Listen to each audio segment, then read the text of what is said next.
My 1,630th castaway is, I'm happy to say, Paul McCartney. I'd like to welcome you to the Chelsea Hotel. We have set out very clearly our vision of the future South Africa. There was actually an age before the Cortina, although it seems incredible for us to realise that now.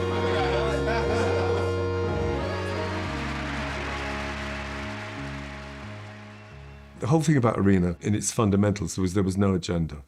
And there were no rules about how you would go about something, apart from just your own sense of moral taste, really. And I don't think there's ever been really a word that describes it, because they're not documentaries in, I'm just going to say, a normal sense. We never did come up with a name for whatever it is, which I'm rather pleased about, because I think once you name something, and it's perverse not to name it if you can name it, but you sort of then put it into a box where it can become predictable and then kind of banal and finds its own cliches. So it was a great privilege to almost stumble upon it, really. Arena was introduced to the world by Humphrey Burton, who was, one of the great figures of arts television, and still is. He just realised that there wasn't a weekly magazine for the arts, coming out of what was then called the Music and Arts Department.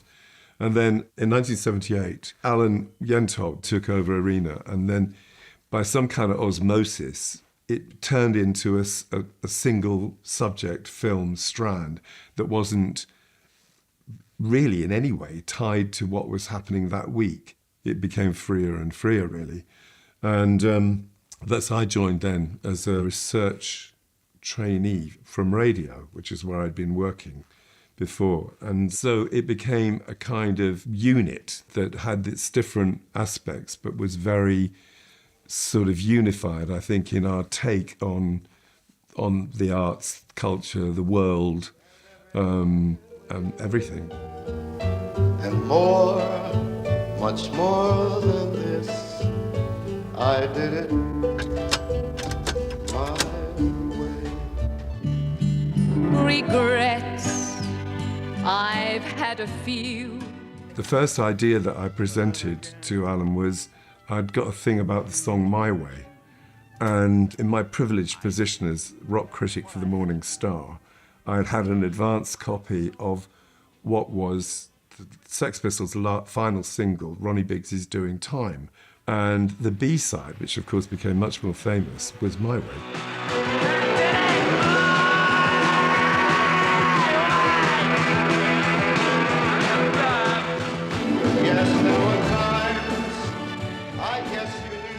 I thought the song was just utterly fascinating, that it could be so unbelievably successful, recorded by so many people. It was in the charts for well over a year by Sinatra.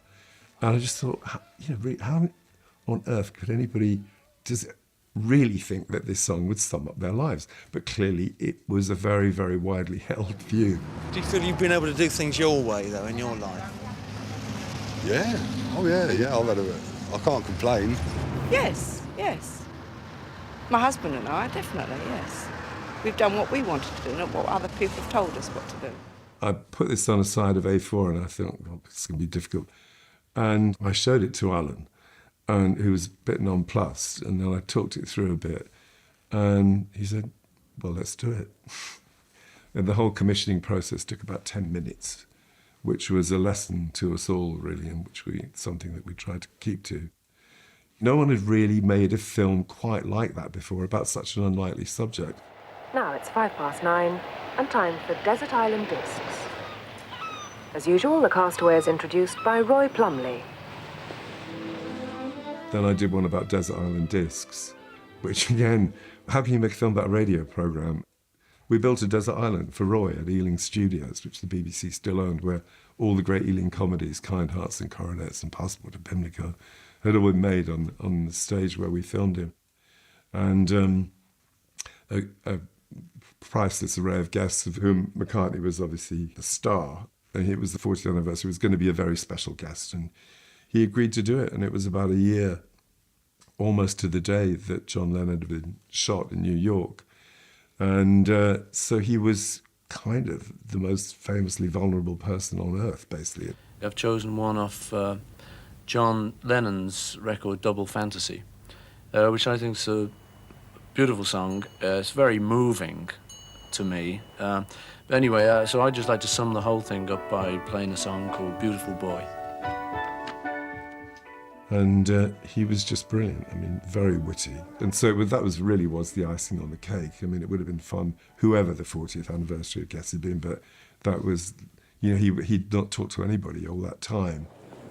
Bring on lot 499, which is the 4 Cortina. My goodness me, and here we go. Cheeky. The other film that equally epitomises this kind of thing that we were doing was a film that we made about the Ford Cortina, which Nigel directed. Nigel Finch made these very stylish, smart, clever films. Nigel was a kind of force of nature, really. The sort of person who walked into a room and he was like, bang. Basically, pretty extrovert and an incredible facility for making films. I mean, so imaginative. The Ford Cortina was Britain's most popular car at the time. The film begins with Alexei Sayle as an alleged mastermind, and Magnus Magnusson, and the special subject is the Cortina. And so he answers 20 questions, and the answer to all of them is the Cortina. Now, in September 1962, the Ford Motor Company of Great Britain launched a new car. What was it called? The Cortina. Correct. Which was the first car to have airflow ventilation? The Cortina. Correct. A lorry driver named his son and his house after a car. What was the car? The Cortina. Correct. It was just all of these extraordinary, raffish and peculiar things. It was sort of obviously loved by car customizers, obviously. We got loads and loads of letters. I'm afraid from that one, a lot of them of complaint from automobile enthusiasts who felt that the film lacked technical information, which we didn't really go into that, engine capacity and such. But that obviously then that became a like, distinctive arena style. And then a film done much later in '97 about the banana. Hello, ladies and gentlemen. My name is Maricela, and I am from Panama. Last year, I was Miss Banana. Now we're going to see a program about everything what is banana, and we will find who is going to be the next Miss Banana Queen. It isn't a fruit, it's a herb, as it happens. But it's not just a herb. It has all sorts of comic aspects, shamanistic aspects. The Court of Appeal has officially declared that I am not a banana. I'm ready out to sea. I've been so many things over the last few weeks and months. To be a banana will be absolutely great. I think I'm a banana tree. Alan felt that we needed a different set of titles because before it had been a graphic thing. And so we had a meeting, which I think was not the only meeting we ever had, but the only meetings we ever did have were in the next couple of years, which were always about whether we should change the titles, and everybody decided we shouldn't. And that was as far as meetings ever went on Arena. People were coming up with ghastly ideas like it could be made out of balloons or whatever, or drawn in the sand. And Nigel just said, I know exactly what it should be. It's a bottle coming towards you on the sea and it says Arena inside. And then walked out. And then it was actually physically designed by our graphic designer and shot in a tank on what was called the model stage, which is where you went when you wanted to set fire to something on film. He dressed it up at night time, obviously, and with a starry sky behind and a moon painted on a backdrop, like a theatre thing. He made the bottle so that this pink, the perspex inside caught the light so it looked neon. And the bottle was pulled towards the camera on a piece of string. So it transcended its rather sort of ramshackle construction into looking as the way that it does. When Alan took over Arena, he was very much thought to be something of a loose cannon. All these expressions that used to be like nautical metaphors, like flagship of the department. A bit of a maverick and certain raised eyebrows at the idea of him being given that kind of responsibility. And the thing about power is the big drawback is you don't know whether anybody's going to be good at it until you give it to them, by which time it's invariably too late. And he turned out to be a natural. He was obviously very, very creative, but he was really, really good at running things. And he did it with such sort of kind of lightness of touch that I don't think people quite realised that he was running anything. And it probably thought it must be somebody else who's running it, whoever it may be.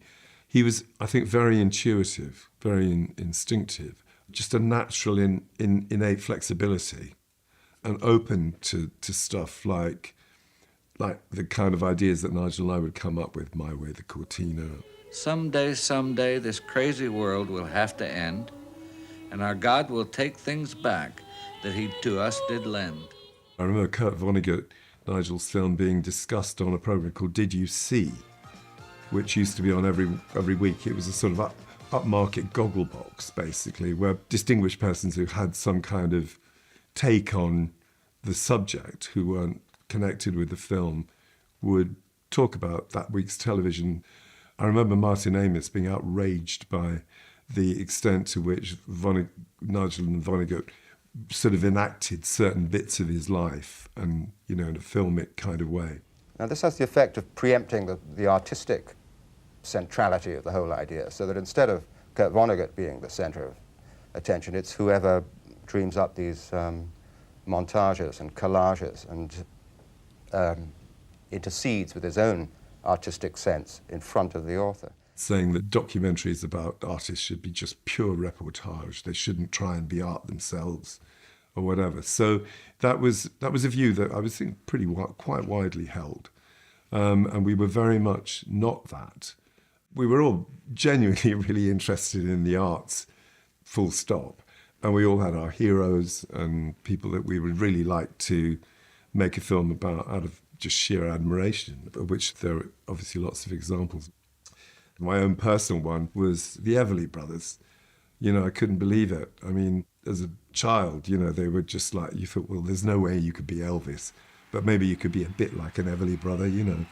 And I carried my Everly Brothers #2 EP that I bought when I was 10 around with me throughout the entire filming, and was still sufficiently starstruck I could never quite get to ask them to sign it. I suppose the apogee of that was No Direction Home, which was going to be Dylan finally agreeing to do like a straight film about his early years. They asked Scorsese and he said yes. And organically, that relationship sort of developed. In the end, Scorsese, I think, is the person who's appeared more often than anybody else in an arena film. I think it's 10 or 11 times. I think McCartney's next 7 or 8. And with the Beatles, the apogee of that, which was sort of kind of an equivalent to No Direction Home, was making a film about Magical Mystery Tour, which was a very, very big deal for McCartney to do because it was the most slagged off thing probably in the whole of the 20th century. This picture probably reflects their state of mind more than anything else they had done at the time. That's the way they perceived the world around them. With the series running such a long period of time, then I think the biggest sort of concern is that you don't just stay in one spot and repeat yourself, and then people then get kind of, they just understand it too well for it to have the same kind of impact that it did previously. And again, there isn't really a handbook for how you do this. So it's got to be a kind of instinct. Just try to make me go to rehab. I won't go. I think I genuinely just regard it as an incredible privilege. And just to be able to make things at that level with that within this sort of kind of great support system and structure, and also to play your own part in the history of that, to think that you've made your own contribution to this glorious BBC archive that exists. Sort of, yeah, and it's been a joy, I think, that not just for me, but for so many people who worked on the programme. And we all used to say that key thing is we just all really look forward to going in. No working from home in those days.